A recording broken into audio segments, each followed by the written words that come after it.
后来呢，应该说是经历了重重困难，我基本上把整个这个采访的来龙去脉，这个逻辑链算是封闭了。但这里头就发生了一件事情，我回到北京的第2天，我有一个非常好的朋友啊，是律师朋友呢，就给我打电话，说志安呢，我有件事情要见你。我说什么事儿啊？因为我现在采访啊特别紧急啊。他说非常重要的事情，30分钟时间，因为我跟这个律师已经认识很多年了啊，他其实也在很多的时候帮过我。他说就是30分钟的时间，你一定要见我一次。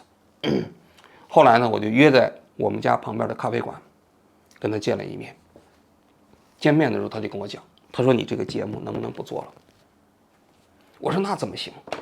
你想想，这么黑暗的一个体制，明明患者有问题，就近的医院不送，要驱车50-60公里，要知道北京非常大，拉到清河的医院，而且那家医院还只是一个2级甲等医院。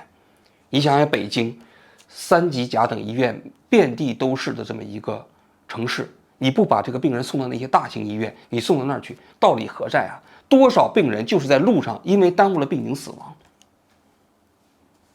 他说：“志安，我不跟你说那些了，我今天是受人之托来找你。如果你这期节目不做了，我现在一个电话，300万现金就会送到这里。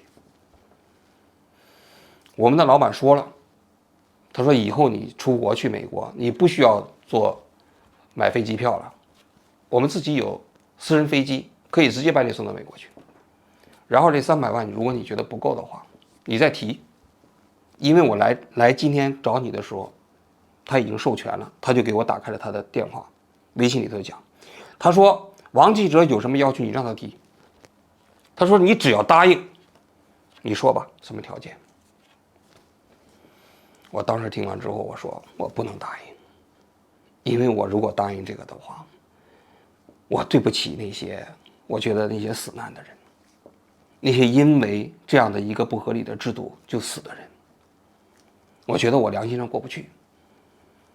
虽然说这几百万块钱对我来说还蛮重要的，因为他当时给我拍着胸脯讲，他说你放心，这个钱因为咱们俩已经相知相交多年了，我可以保证你收这个钱没有任何风险。我说我相信你，但是这钱我不能收，就把他送走了。他说你再想一想。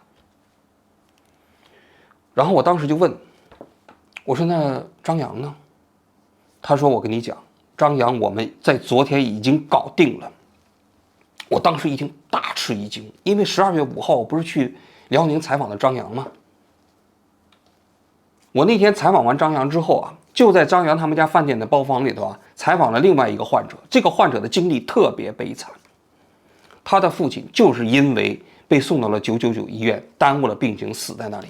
死完了之后，第2天还遗体的送到别的地方，还要再卖一次，就是因为999耽误了病情。但是这个家里头这个儿子啊是个警察，铁路警察，还算有文化，他们就咽不下这口气啊，就打官司啊。这官司足足打了4年呐，最后赔偿了不到10万块钱，一条人命啊。那么当时采访完之后的时候，我就找不到张扬了，所以采访完我们就直奔机场。在机场的路上，我给张扬发了一条信息，我说采访完之后我没有见到你啊，有事情我们再联系啊。我一下子就想到这个事情不对，有蹊跷。他说志安你别那么简单幼稚啊，实际上我们在你们采访完的那天晚上就直接跟张扬在家里头谈好了赔偿价格，所有的这个所谓的勾兑的价格。我说多少钱？他不告诉我，他说肯定是你想象不到的一个数字。然后这个时候我就开始打开微博，我看什么呢？我就看张扬就在12月5号的晚上发了另外一条帖子。这个帖子是什么呢？这个帖子是在说，他说啊，我们这个事情啊，不要针对一个具体的企业啊，不要针对一个具体的机构啊。999虽然是这件事情的所谓的直接责任人，但是更大的责任不是我们这个社会机制吗？我们应该反思的是，我们怎么构建更好的一个社会机制啊。看到这个帖子的时候，我差点吐了。我觉得他太无耻了，他真的太无耻了。我在新闻采访的过程中间，我遇到太多的新闻当事人啊，跟当事人之间由于利益勾兑啊，达成协议。我觉得这很符合人性，没什么。但是这里有一个底线，就是你拿的钱不要出卖这件事情的其他人。我觉得张扬出卖了其他人，在他这个事件过程中间，我们所有的人都在帮助他，是希望能够改变999这样的一个不合理的体制。而这个过程中间，首先要厘清999在这个事情过程中间的责任。而我在采访过程中间，我知道，实际上999在他的这个案例治疗的过程中间，并没有医学上的疏失，但是他拿了一大笔赔偿。这个钱是多少呢？大致就是50万到100万人民币之间。拿完钱之后，他转过身来就说：“我们不要针对999，这不是无耻吗？”所以那天晚上我就给他发微信，我说：“张扬，999找你了吧？”他说：“是找了。”我说：“我其实已经知道找你了，你能给我讲一讲都谈了什么吗？”他说：“谈赔礼道歉、赔偿。”我说：“你能告诉我数额是多少吗？”他说：“哎呀，王老师，这个我就不方便跟你讲了，刚刚好吧？”他说：“刚刚好。”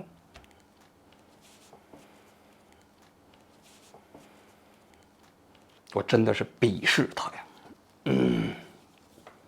我没想到我们那么诚心的支持的这么一个所谓的记者啊，竟然出自于一点所谓的这样的一个利益，就把这个事件中间所有诚心帮助他的人全部出卖了。但是那个时候呢，我就跟我们的同事讲，节目还是要做下去，因为我们关注的不是张扬本身自己的维权，也不是他自己跟999之间的勾兑，我们是要把999的黑幕把它彻底的把它打开，让这个社会反思我们到底应该建构一个什么样的院前急救系统，不至于让今后那些所谓的在路上啊，在救助的过程中间死在救护车的那些人，我们要替那些人负责。所以啊，在12月6号、7号之后呢，我又开始进行了非常艰苦的采访，一个一个磨，一个一个去磕。有的国内的不行，我就跟他讲，我说你给我推荐一个可以讲的人，安全的人，他们敢讲的人。这些人也被我的诚信所打动啊，所以呢，有的人自己不敢讲，就给我推荐一个其他人。一直到12月12号，我至今还记得采访最后一个嘉宾。这个嘉宾呢，是对国内的院前急救系统有研究，同时在海外也做过各种考察的。比如说，他考察过意大利的、日本的、美国的不同国家的院前急救系统。然后呢，我在一个酒店的房间里约了他的采访。那个时候呢，因为要赶着本周播出，我这个节目在采访的过程中间，北京市的红十字会先给我们中央电视台发来了函，建议这期节目不做了。中央电视台没理他。然后呢，北京市宣传部又给我们中央电视台发来了函，中央电视台也顶住了，因为毕竟中央电视台嘛是国字号的嘛，北京市的宣传部啊，实际上是指挥不了中央电视台的，只能协商。那个时候是跟时间赛跑啊，所以实际上最后几个采访我都是自己去的，我就跟讲，我说你在家写稿子，组织素材，甚至提前编辑。我做完节目，我告诉你这个节目采访这个嘉宾里头可以用什么。所以12月12号那天晚上，我采访完最后一个嘉宾，我因为采访的时候把手机打开，关闭嘛。采访完之后，我就给打电话，打不通，我就给他发了一个微信，我说请回电话。几分钟之后给我回来了，我说我今天采访这个嘉宾讲得非常好啊，他讲了意大利的跟日本的那个院前急救系统有什么不同，对中国有什么启示。哇，我说哪段可以用。他听了1分钟之后跟我讲，他说志安你不用讲了，这个节目已经毙了。我一听我说什么？那天好像是星期4还是星期5，实际上差1天我们就可以播出了。他说这一次是中宣部真的来指令了。我当时听完之后真的觉得五雷轰顶，因为这期节目是经历了一波三折。先是被所谓中央电视台的总编辑假冒中宣部的指令给摁下来，后来重新开始采访的过程中间，又经历了那个张扬的那个信息的不准确，我们调查出来，然后呢，经过了重重困难，终于把所谓的999这个院前急救系统跟院后的这个医院系统这个利益关系，终于把它给梳理清楚了。结果呢，当最后一个采访结束的时候，节目还没有播出，一切都结束了。我当时心里那个悲哀呀、绝望啊、痛心呐、因为我知道了那么多内幕。因为当时社会上还把张扬当作是一个备受这个尊重的英雄，一直在往前冲，每天没有自己所谓的私利，但其实我知道他已经收了钱，收了一大笔钱，而且他所谓的999医院给他那个误诊也是不存在的，这些信息我都知道啊。虽然他收钱这个信息我在节目里头不会讲，但是他真实的就医过程我们完全可以通过节目中间把它呈现出来。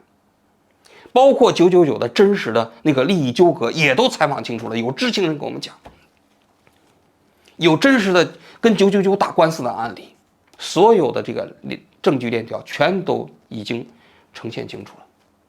结果就是因为中宣部的一纸指令，节目停了，没有了，结束了。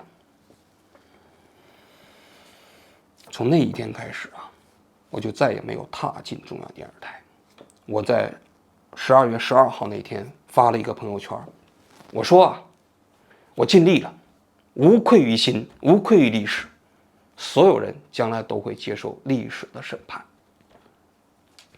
也就是从那一天开始我没有再进过中央电视台。我在12月15号这一天，12月14号这一天，我发了一个朋友圈，因为那时候流行发微信的朋友圈嘛。我说17年岁月如歌。我发的都是我在中央电视台采访过程中间的各种各样的照片。我到云南去采访，到地震灾区去采访。实际上我那时候在感慨我自己的职业生涯，我已经在想我要从中央电视台离职了。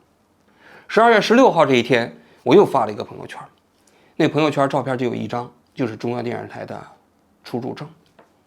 我说17年的缘分尽了，欢迎自己的亲朋好友给我推荐一些可以去的去处。至此呢，我就再也没有进过我们栏目的门了。我呢，有1年的时间没有上过班。